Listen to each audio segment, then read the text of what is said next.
প্রতিটি কনফিগারেশন নিয়ে সবার এত চিন্তা যা কল্পনার বাইরে। সবসময় বলো যে ভাইয়া এটা কনফিগারেশন করো কেমন লাগবে কেমন লাগবে। তো চলুন আমরা দেখে আসি আসলে জেনারেল কনফিগারেশন কেমন লাগে।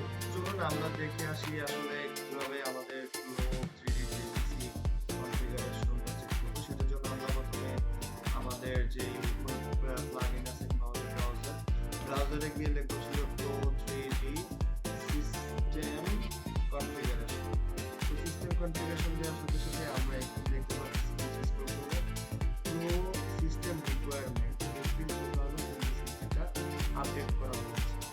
তো এখানে গিয়ে আমরা একটু এদিকে স্ক্রল করলেই এখানে আমরা দুইটা অপারেশন আমরা দেখতে পাচ্ছি, সেখানে একটা মিনিমাম একটা রিকোয়ারমেন্ট। তো মিনিমামের ভিতরে দেখেন যে উইন্ডোজ 11 64 বিট 24, তারপর AMD Ryzen 16 GB memory, AMD Intel তারপরে OpenGL SSD লাগতেছে আমার 10 জিবি, তারপর তোমার স্ক্রিন ইনপুট এবং নেটওয়ার্ক। তারপর রিকমেন্ডেডও আমরা এখানে দেখতে পাচ্ছি, এখানে আমাদের টিকে দিয়ে দিয়েছে। যেমন আমাদের গ্রাফিক্স কার্ড দিয়েছে RTX 4000 সিরিজ অথবা RDNA বা RDNA অ্যাডাপ্টার।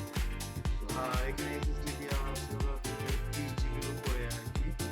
তো এরপর হচ্ছে যেটা যারা আমরা ম্যাক চলাই, যারা ম্যাকে কাজ করতে অভ্যস্ত, তাদের ম্যাকের কনফিগারেশনটা আমরা আমাদের এই Flow 3D সিস্টেম কনফিগারেশন প্যানেলে গিয়ে আমরা দেখতে পাবো। তো এটা ছিল মূলত আমাদের যে Flow 3D সিস্টেম রিকোয়ারমেন্ট। তো আমরা এটা আপডেট সবসময় পাবো ছিল আমাদের Flow 3D ওয়েবসাইট আছে, সেখানে গেলে আমরা পেয়ে যাবো। আপনারা এতক্ষণ দেখলেন Flow 3D ওয়েবসাইটে Flow 3D system configuration laptop কিংবা পিসি কিংবা ম্যাকের জন্য কত লাগে। তবে আমি সাজেস্ট করতে পারি শুরুতে এত ইনভেস্ট করার দরকার নেই। আপনারা বলুন আপনাদের যে লাখ টাকা নিচে আপনারা ছোট একটা কনফিগারেশন রেডি করেন এবং ওটা দিয়ে আপনারা ট্রেনিং শুরু করেন। এর পরবর্তীতে যখন আপনি পরিচিত কাজ শিখে যাবেন, ক্লায়েন্ট পাবেন, রেগুলার কাজ করবেন, তখন আপনি একটা কিছু বিল করবেন। এবং আমাদের এরকম ভিডিও দেখে আমাদের ফেসবুকে লাইক ও ফলো দিয়ে রাখুন এবং আমাদের ইউটিউব চ্যানেল সাবস্ক্রাইব করুন।